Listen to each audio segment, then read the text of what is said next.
तो friends let us start with vector triple product.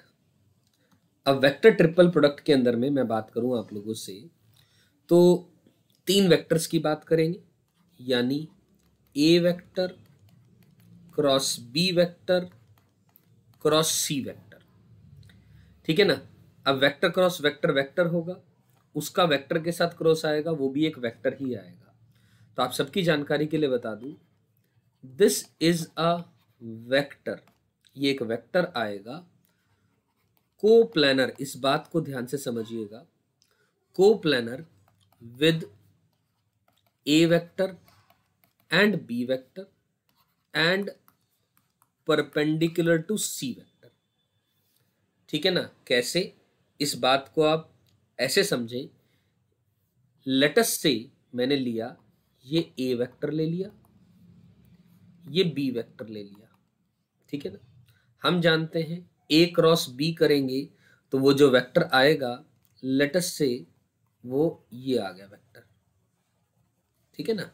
This is let's say a vector cross B vector. ये vector a vector और b vector दोनों के plane से बाहर आ रहा है। अरे भाई, इससे भी परपेंडिकुलर होगा और इससे परपेंडिकुलर होगा। आप ऐसे समझे ना, जिस प्लेन में मैं ए और बी वेक्टर बना रहा हूं उसके परपेंडिकुलर है ए क्रॉस बी, या तो वो आउटवर्ड होगा या वो इनवर्ड होगा। दो ही बातें हो सकती हैं। ठीक है। तो लेट अस से हमें ये बात समझ में आ गई है, ए और बी दोनों के परपेंडिकुलर है ए क्रॉस बी वेक्टर। अब इस ए क्रॉस बी का लेटस से मैंने क्या करा, एक और वेक्टर लिया सी वेक्टर। लेटस से ये एक सी वेक्टर है। ठीक है ना। ये एक सी वेक्टर है, भले वो ए और बी के प्लेन में है नहीं है, इस बात से कोई फर्क नहीं पड़ेगा। ठीक है ना। तो मैं क्या कहना चाह रहा हूं, इस सी वेक्टर का ए क्रॉस बी के साथ क्रॉस लिया तो जो नया वेक्टर आएगा, यानी ए क्रॉस बी क्रॉस ऑफ सी। अब दो वेक्टर का क्रॉस जो होता है वो उन दोनों के परपेंडिकुलर होता है, यानी ये सी वेक्टर के भी परपेंडिकुलर होगा और ए क्रॉस बी के भी परपेंडिकुलर होगा। हाँ या ना, यही तो लिखा है, A cross B cross of C is a vector जो कि कोप्लैनर है ए और बी के। आप ऐसे समझो, ए और बी के प्लेन में सी लाई कर रहा है। मान लो एक मिनट के लिए, let us take an assume a case, कोई और प्लेन में मानोगे तब भी यही बात आएगी, टेंशन मत लीजिए उस चीज की। तो ए क्रॉस बी दोनों के परपेंडिकुलर हो गया, उन दोनों का क्रॉस लिया। अब ए क्रॉस बी मान के चलो इस प्लेन से बाहर की तरफ आ रहा है, उसका सी के साथ क्रॉस लिया, तो A cross B cross C is a vector जो कि दोबारा उसी प्लेन में आ जाएगा जो ए और बी के प्लेन में आ रहा है। यानी ऐसा, और वो सी वेक्टर के भी परपेंडिकुलर होगा और ए क्रॉस बी के भी परपेंडिकुलर होगा। आई एम श्योर ये कॉमन सेंस या इस डायग्राम से, दोनों बातों से ये चीजें समझ में आ रही हैं कि ये जो नया वेक्टर आएगा ये कोप्लैनर होगा ए और बी के और परपेंडिकुलर होगा सी वेक्टर के। राइट। अगर ये बात समझ में आई तो इस बात से हम ये कंक्लूजन निकाल सकते हैं, ए क्रॉस बी क्रॉस ऑफ सी, ठीक है ना, वो किसके प्लेन में लाई कर रहा है, ए और बी के। तो यानी X A vector plus Y B vector, मतलब one of the vector is express as a linear combination of these two vectors. ऐसा लिखा जा सकता है, इसमें कोई टेंशन ही नहीं, मैं लिख दे रहा हूं बात है, linear combination, linear combination of A vector and let us से बी वेक्टर, हमने लिख लिया। ठीक है। अब क्या करा मैंने, अब मेरा मोटो है मैं एक्स और वाई निकालूं। ठीक है। तो मैंने क्या करा, सी वेक्टर के साथ दोनों तरफ डॉट ले लिया। डॉट तो ले सकते हैं क्योंकि ए क्रॉस बी क्रॉस ऑफ सी तो एक वेक्टर है, वेक्टर का वेक्टर के साथ डॉट ले लिया, कोई इशू नहीं है। X times of A vector dot c vector plus y times of B vector dot of C vector, ऐसा लिख लिया। ऐसा लिखने के बाद यारो यहां से क्या बनती है बात, ऐसा लिखने से आप ध्यान से देखो, अभी अभी हमने कहा ए क्रॉस बी क्रॉस सी एक ऐसा वेक्टर है जो सी वेक्टर के परपेंडिकुलर है। जब ये वेक्टर सी वेक्टर के परपेंडिकुलर है तो इन दोनों का डॉट क्या आ जाएगा, जीरो। तो यानी zero is equal to x times of A vector dot c vector plus y times of B vector dot c vector, ऐसा लिख सकते हैं। सही है। अगर ये बात सही है तो इसका मतलब हम यहां पर आ सकते हैं कि इसका मतलब x divided by b vector dot c vector is equal to minus y divided by a vector dot c vector is equal to let us say certain lambda. मैंने c के साथ डॉट लेने का मकसद ही यही था, क्योंकि मुझे पता था ये वैल्यू 0 आ जाएगी तो x और y के अंदर में एक रिलेशन आ जाएगा। अब रिलेशन आ गया क्रॉस मल्टीप्लाई करने के बाद ये वाला, यानी यहां से हम बात बोलें तो x की value lambda times of b vector dot c vector आ गई एंड y की value minus lambda times of a vector dot c vector आ गई। ठीक है, ये दोनों बातें क्लियर हैं, इसमें कोई भी किसी भी तरीके की कंफ्यूजन नहीं है। अब सवाल है x और y निकालना है। अब मैंने x और y की जो वैल्यू आई लैम्डा की टर्म्स में, हम इस इक्वेशन के अंदर में जो हमने शुरू में मानी थी इसमें सब्स्टिट्यूट कर देते हैं। So let me do the substitution here. अब सब्स्टिट्यूशन जैसे ही किया आपने तो यारो क्या बन जाएगा, a vector cross b vector cross of c vector will be equal to lambda times of b vector dot c vector of a vector minus lambda times of a vector dot c vector of b vector. ये आ गया अपने पास। अब हमें पता है ये जो इक्वेशन आई ये तो किसी भी a b c वेक्टर की वैल्यू के लिए सही होनी चाहिए। यानी कहने का मेरा भावार्थ हुआ कि दिस इज एन आइडेंटिटी। ये क्या है, एक आइडेंटिटी है। अगर ये एक आइडेंटिटी है and must be true for all values of a vector b vector c vector, ये a b c की किसी भी वैल्यू के लिए सही होनी चाहिए। तो एक काम करते हैं, अपना काम आसान करते हैं, लेटस से पुट कर देते हैं a वेक्टर को i कैप पुट कर दिया, b वेक्टर को let's say j cap put कर दिया और c वेक्टर को भी i कैप पुट कर दिया। आपके मन में आ रहा होगा सर k कैप क्यों नहीं करा? अरे भाई कुछ भी कर लो, बस आपके पास लैम्डा आना चाहिए। k कैप करोगे तो लैम्डा की वैल्यू नहीं आएगी, 0 इक्वल टू 0 आ जाएगा, तो उससे कोई फायदा ही नहीं होगा। तो यहां से आप जैसे ही ये ABC की वैल्यू इस इक्वेशन में या इस आइडेंटिटी में सब्स्टिट्यूट करेंगे यारो, तो यहां से लैम्डा की जो वैल्यू है वो -1 आ जाएगी। लैम्डा की वैल्यू -1 आई, व्हाट डज इट इंप्लाई? यानी यहां से रिलेशन आ गया a vector cross b vector cross of c vector will be equal to a dot c of b vector minus का b vector dot c vector of a vector. ये relation आ जाएगा। मेरी बात समझ में आ रही है? मैं इस चीज को, क्योंकि देखिए ये प्रूफ हमें बार बार करने की जरूरत नहीं पड़ेगी, मैं आपको रेकमेंड करूंगा आप इसे ऐसे याद करें। मान लो a vector cross of b vector cross c vector लिखा हुआ है। अरे भाई इसको इंटरचेंज कर सकते हो माइनस साइन के साथ में, minus of c vector cross of a cross b आ जाएगा। ठीक है, तो a cross of b cross c, इसको ऐसे लिखें a vector dot c vector of b vector. ये 1 2 3, 1.3 ऑफ 2 माइनस 1.2 ऑफ 3। मेरी बात समझ में आ रही है? 1.3 of 2 vector minus 1.2 of 3 vector, क्योंकि वेक्टर डॉट वेक्टर एक स्केलर नंबर आएगा तो स्केलर का वेक्टर के साथ कोई मतलब सिंपल डॉट या क्रॉस प्रोडक्ट नहीं होगा। तो इस तरीके से हम कह सकते हैं। तो काइंडली इस पोर्शन को जो मैंने अभी लिखा है इस तरीके से आप याद रखें चीज़ों को, तो आपके लिए फ़ायदा होगा। You getting my point? सही है, तो मैं इसको आपके लिए बॉक्स में ऐसे दे देता हूँ सो दैट आप इसको ध्यान रखें कि भैया ये याद करना ही करना है। This is extremely important. This is the way we solve a vector triple product. तो अभी एड ऑन करूं अगर यहाँ पर कुछ बातें, तो ध्यान से देखिए, नोट बना करके आप लिख सकते हैं अपने पास। ये बात सेल्फ अंडरस्टूड है लेकिन मैं बता दे रहा हूं। यूनिट वेक्टर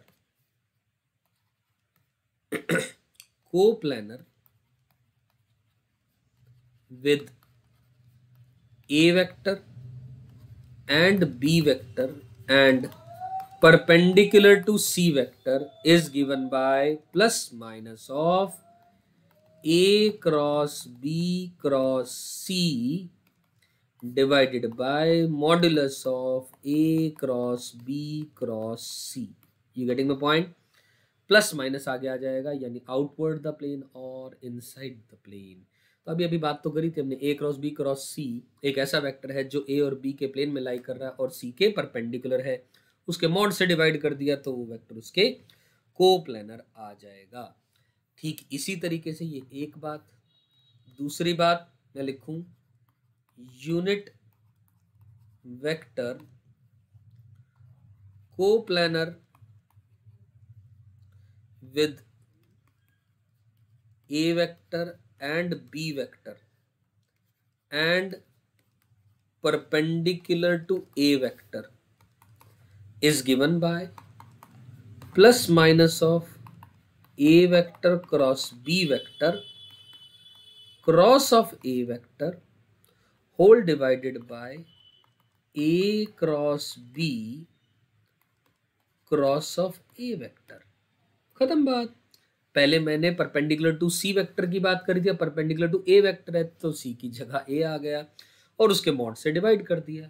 ये अपने पास नोट बना करके आप लोग लिख सकते हैं चीजें। राइट दोस्तों, तो अब आइए कुछ क्वेश्चंस करते हैं जो कि रिजल्ट्स भी हैं, क्वेश्चंस भी है। Late us talk about them one by one. तो एक सिंपल सा क्वेश्चन मैं बात करूं, ध्यान से देखें।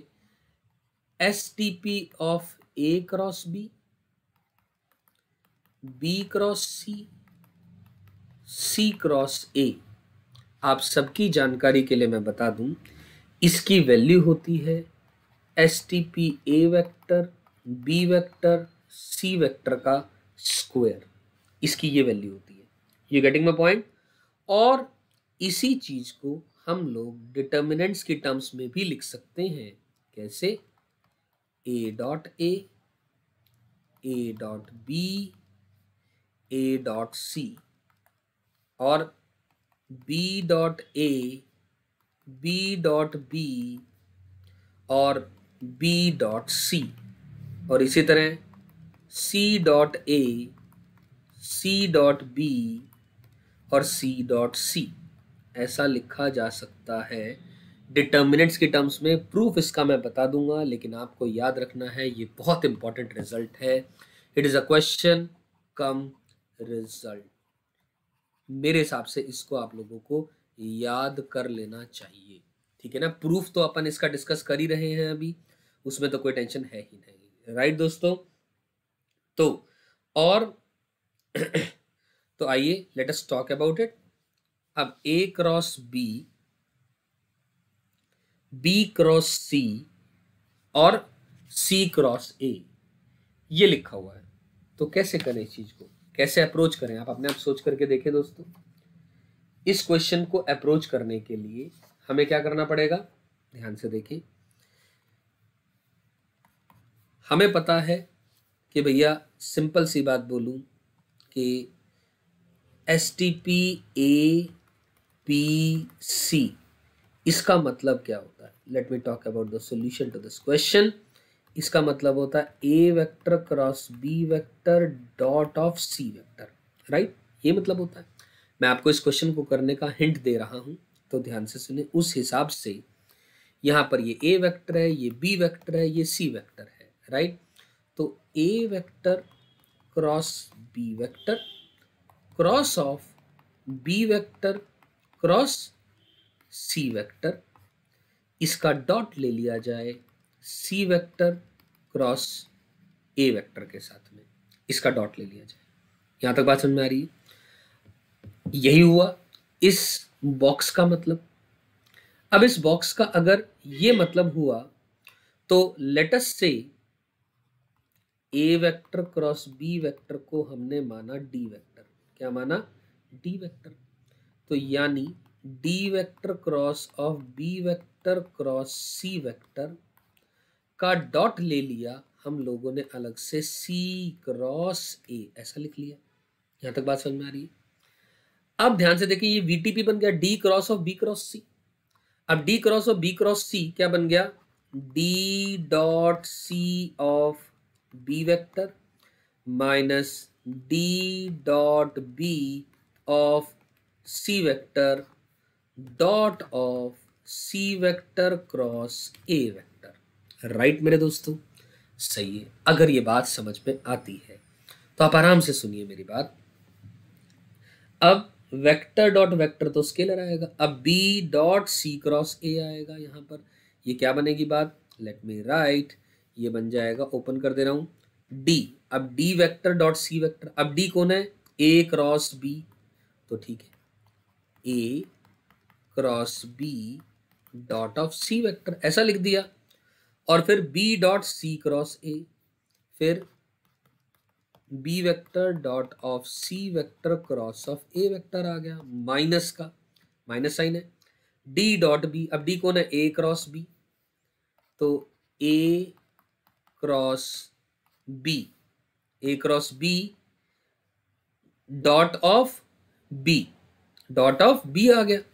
अब डॉट ऑफ B आ गया और मल्टीप्लाइड बाय क्या आ गया, C dot C cross A, C vector dot of C vector cross of A vector. अब ध्यान से मेरे दोस्तों देखो, ये भी जीरो, ये भी जीरो, क्योंकि ABC का अगर STP लिया जाए, कोई भी दो वेक्टर उनमें सेम हो जा रहे हैं तो वैल्यू उसकी जीरो हो जाती है। तो यहां ध्यान से देखें, साइक्लिक ऑर्डर ABC का है, फिर BCA है, ABC BCA CAB कोई भी साइक्लिक ऑर्डर होता है उसकी वैल्यू STP ABC होती है, यानी STP A vector B vector C vector का होल स्क्वायर। ये रिजल्ट अपने ने प्रूव कर लिया, तो I can write hence proved. Right दोस्तों, आई एम श्योर ये बात समझ में आई। और ये रिजल्ट आप ध्यान रख सकते हैं, ये डिटर्मिनेंट्स का है, मैंने ऑलरेडी एक पहले वीडियो में बताया हुआ है आप लोगों को, राइट, कि दो STPs बेसिकली ये क्या है, इसको मैं लिख सकता हूं अगर फर्दर अगर ऐसे सोचूं, STP ABC STP ABC, आप ऐसे माने तो डिटर्मिनेंट इनटू डिटर्मिनेंट तो लिखा है, ये वो उसकी वैल्यू आएगी निकल के। आप प्रूव करना चाहें A को A1 A2 A3, B को B1 B2 B3, C को C1 C2 C3 लेकर के सारी चीजें कर सकते हैं, आपके पास आंसर आ जाएगा। राइट, आई एम श्योर ये क्वेश्चन आप सबको बढ़िया से क्लियर हो गया। तो मैं एक बात लिखना चाहता हूं यहाँ पर, अब इसी बात से जो हमने अभी करी, इससे एक निष्कर्ष निकला क्या, कि if A vector B vector C vector are non coplanar, non coplanar, एक प्लेन में नहीं लाई कर रहे, नॉन कोप्लेनर वेक्टर्स, देन हम बोल सकते हैं A cross B, B cross C, C cross A will also be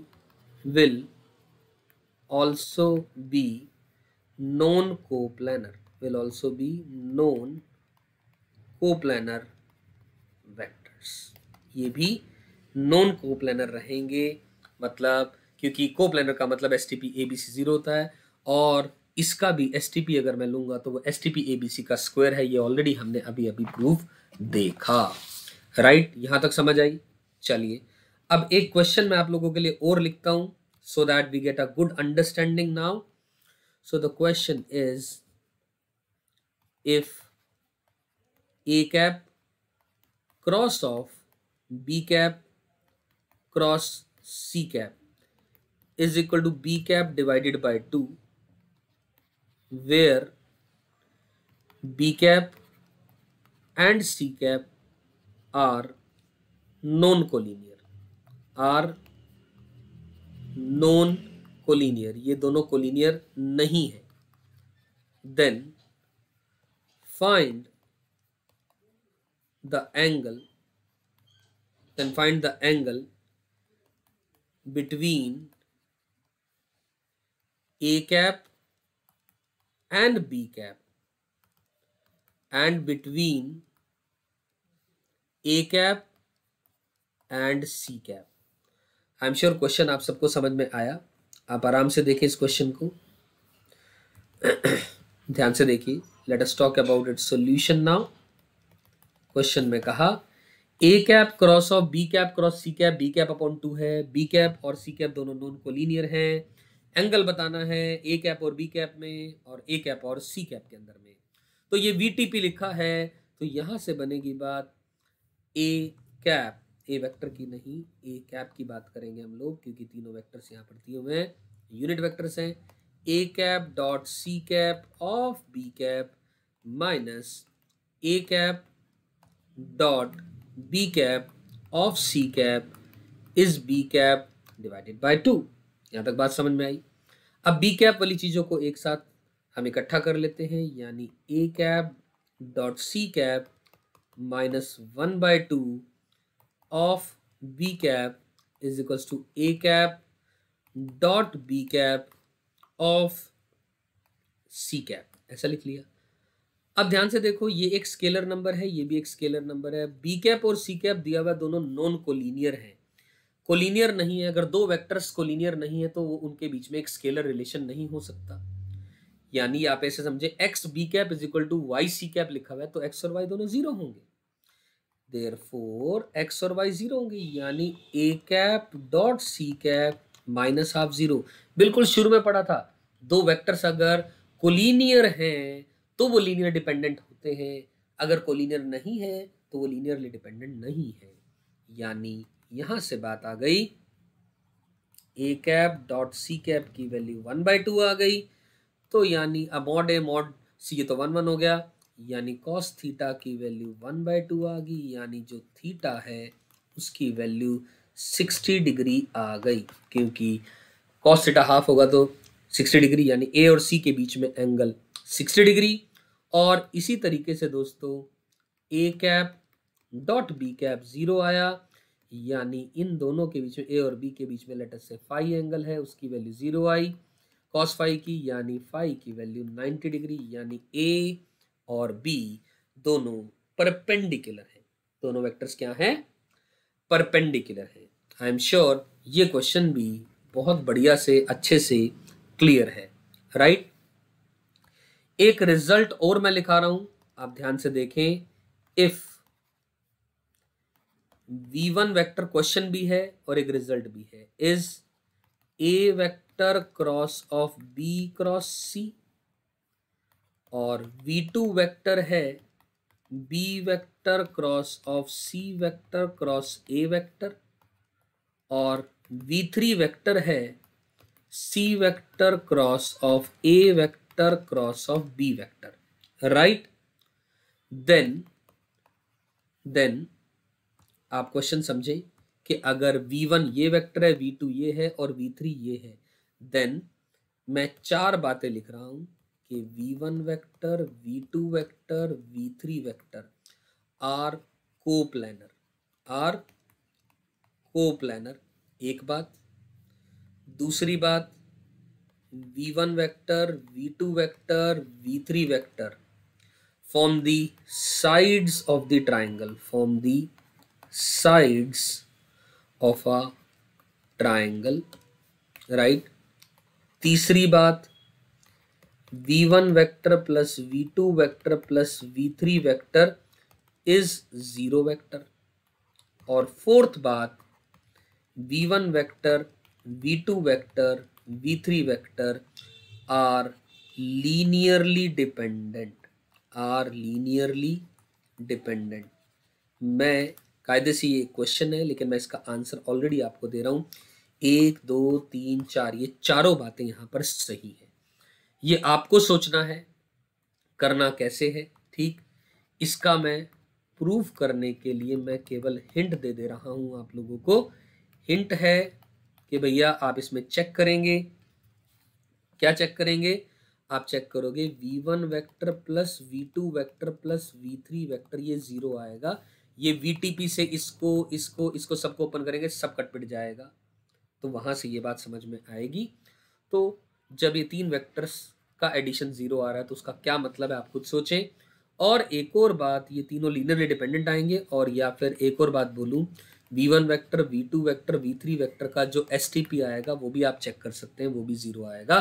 उससे भी पता लगता है कि ये तीनों वेक्टर्स क्या आएंगे, कोप्लेनर आएंगे. This is a matter of just a calculation which all of you can do it.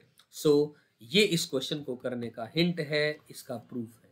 I am sure अब आप लोगों को वीटीपी यानी वेक्टर ट्रिपल प्रोडक्ट जबरदस्त तरीके से समझ में आ गया होगा.